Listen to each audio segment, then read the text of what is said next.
ಜನರ ವಿಶ್ವಾಸ ನಂಬಿಕೆ ಕಾಂಗ್ರೆಸ್ ಪಕ್ಷದ ಮೇಲೆ, ಕಾಂಗ್ರೆಸ್ ಪಕ್ಷದ ಪ್ರತಿಯೊಬ್ಬರು ಕಾರ್ಯಕರ್ತರ ಮೇಲೆ, ಕಾಂಗ್ರೆಸ್ ಪಕ್ಷದ ಎಲ್ಲ ಪ್ರಣಾಳಿಕೆಗಳ ಮೇಲೆ ಜನರ ನಂಬಿಕೆಗಳಿದೆ.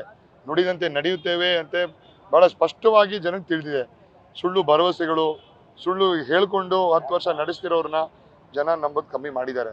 ಆದರೆ ನಿಮಗೂ ಗೊತ್ತಿದೆ, ಮಾಧ್ಯಮದ ನಮ್ಮ ಮಿತ್ರರು, ನಿಮಗೂ ನಿಮ್ಮ ಮೇಲಿರೋ ಪ್ರೆಷರ್ಗಳು ಅರ್ಥ ಆಗುತ್ತೆ. ಯಾಕಂದ್ರೆ ಇದು ಬಹಳ ಕಷ್ಟವಾದ ಒಂದು ಸಮಯ ನಿಮಗೂ ನಮಗೂ. ಸೊ ಜನ ಇವತ್ತು ಬಹಳಷ್ಟು ಸಾವಿರಾರು ಸಂಖ್ಯೆಯಲ್ಲಿ ಆಚೆ ಬರ್ತಾ ಇದ್ದಾರೆ. ಸ್ವಲ್ಪ ಬಿಸಿಲಿನ ಕಾರಣದಿಂದ ಟೌನು ಎಲ್ಲ ಇಲ್ಲ ಸ್ವಲ್ಪ ಸಂಕಷ್ಟ ಆಗುತ್ತೆ ಅಂತ ಇಲ್ಲಿಲ್ಲ, ರೂರಲ್ ಕಡೆ ಜಾಸ್ತಿ ಕಾರ್ಯಕ್ರಮಗಳು ಜನ ಸೇರಿಸಿ ಜನರ ಮನೆಗೆ ಹೋಗುವಂತ ಕೆಲಸ ಮಾಡ್ತಾ ಇದೀವಿ. ಮೊನ್ನೆ 20ಕ್ಕೆ ಮೋದಿ ಬಂದಿದ್ರು, ಚಿಕ್ಕಬಳ್ಳಾಪುರದಲ್ಲಿ ಬಜೆಟ್ ಪ್ರಚಾರವನ್ನು ಮಾಡಿದ್ರು. ಅದು ಕಾಂಗ್ರೆಸ್ ಮೇಲೆ ಏನನ್ನ ಪರಿಣಾಮ ಬೀರುತ್ತಾ? ದೇವೇಗೌಡರು ಜೆಡಿಎಸ್ ಕಾರ್ಯಕರ್ತರೆಲ್ಲ ಬಿಜೆಪಿ ವೋಟ್ ಹಾಕ್ತಾರೆ ಅನ್ನೋ ಮಾತು ಕೊಟ್ಟರು. ಇದ್ರ ಬಗ್ಗೆ ಹೇಳೋದು, 2019ರಲ್ಲಿ JDS ಕಾಂಗ್ರೆಸ್ ಮೈತ್ರಿ ಇತ್ತು. ಕಾಂಗ್ರೆಸ್ ಅವರ ಸ್ಥಿತಿ ಏನಾಯ್ತು? ಅದೇ ಸ್ಥಿತಿ ಇವಾಗ ಆಗುತ್ತೆ. ಮೊನ್ನೆ ನೀವು ನೋಡಿರ್ತೀರಲ್ಲ, ಬಹಳಷ್ಟು ಯಾವುದೇ ರೀತಿಯ ಚಿಕ್ಕಬಳ್ಳಾಪುರಲ್ಲಿ ಆಗಿರೋದು ಕಾರ್ಯಕ್ರಮ ಯಾವುದೇ ರೀತಿಯ ಇಂಪ್ಯಾಕ್ಟ್ ಇರಲ್ಲ. ಯಾಕೆಂದರೆ ಬಹಳಷ್ಟು ಜನ ತೀರ್ಮಾನ ಮಾಡಿದ್ದಾರೆ.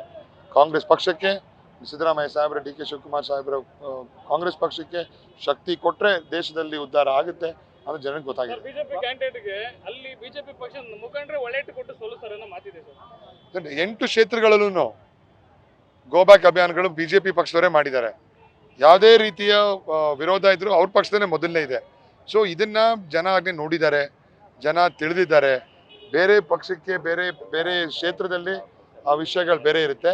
ಆದರೆ ಇಲ್ಲಿ ದೊಡ್ಡಬಳ್ಳಾಪುರದಲ್ಲಿ ನಮ್ಮ ಕಾಂಗ್ರೆಸ್ ಪಕ್ಷ ಬಹಳ ಶಕ್ತಿಯಿಂದ ನಮ್ಮ ಕಾರ್ಯಕರ್ತರು, ಸ್ವಲ್ಪ 1 ವರ್ಷದಿಂದ ಎಲ್ಲ ಸೈಲೆಂಟ್ ಆಗಿರೋ ಕಾರ್ಯಕರ್ತರು ಇವಾಗ ಆಚೆ ಬಂದು ಕಾಂಗ್ರೆಸ್ ಪಕ್ಷದ ಪರವಾಗಿ ಕೆಲಸಗಳು ಮಾಡ್ತಾರೆ. ಚಿಕ್ಕಬಳ್ಳಾಪುರ ಲೋಕಸಭಾ ಕ್ಷೇತ್ರದಲ್ಲಿ ಒಕ್ಕಲಿಗ ಜನಾಂಗ ಜಾಸ್ತಿ ಇರುವಂಥದ್ದು, ಅದನ್ನೇ ಪ್ಲೇಟ್ ಆನ್ ಮಾಡಿಕೊಂಡು ಸುಧಾಕರ್ ಅವರು ಆಟ ಆಡ್ತಿದ್ದಾರೆ. ಸರ್ ನೀವೇ ಹೇಳಿ, ಯಾವ್ದಾದ್ರು ಆಸ್ಪತ್ರೆಗೆ ಹೋದ್ರೆ ನಮಗೆ ಒಕ್ಕಲಿಗ ಡಾಕ್ಟರ್ ಬೇಕು ಇಲ್ಲ ಲಿಂಗಾಯತ್ ಡಾಕ್ಟರ್ ಬೇಕು ಅಂತ ಯಾರ್ದು ಕೇಳ್ತೀರಾ? ಯಾರು ಕೇಳಲ್ಲ. ಅದಕ್ಕೆ ಜನನು ಒಳ್ಳೆ ಡಾಕ್ಟರ್ ಕೊಡಿ, ಒಳ್ಳೆ ರಾಜಕಾರಣಿ ಕೊಡಿ ಅಂತ ಕೇಳ್ತಾ ಇದ್ದಾರೆ. ಇವರು ಒಂದು ಏನೋ ಹೇಳಬೇಕಲ್ಲ ಅಂತ ಹೇಳ್ತಾರೆ. ಅವರು ದೇಶನ ಧರ್ಮದ ಮೇಲೆ, ಜಾತಿಯ ಮೇಲೆ ಹೊಡೆಯುವುದೇ ಬಿಜೆಪಿಯ ಕೆಲಸ. ಸೊ ಅದನ್ನ ಇವರು ಸಹಜವಾಗಿ ಅವ್ರ ಅಭ್ಯರ್ಥಿನೂ ಹಂಗೆ ಮಾಡ್ತಾರೆ.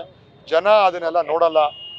ತಿಳುವಳಿಕೆ ಇರೋ ಜನ, ಲಾಸ್ಟ್ ಟೈಮ್ ಎಲ್ಲ ನಮ್ಮ ಬೇರೆ ಬೇರೆ ಶಾಸಕರು ಗೆದ್ದಿರೋದು, ಜನ ಅದನ್ನೆಲ್ಲ ತಿರಸ್ಕರಿಸಿ ಅಭಿವೃದ್ಧಿಗೆ ಮತ ಹಾಕ್ತಾರೆ. ನ್ಯೂಸ್ ಫಸ್ಟ್, ನಿರ್ಭೀತಿಯಿಂದ ನಿಮ್ಮ ಪರವಾಗಿ.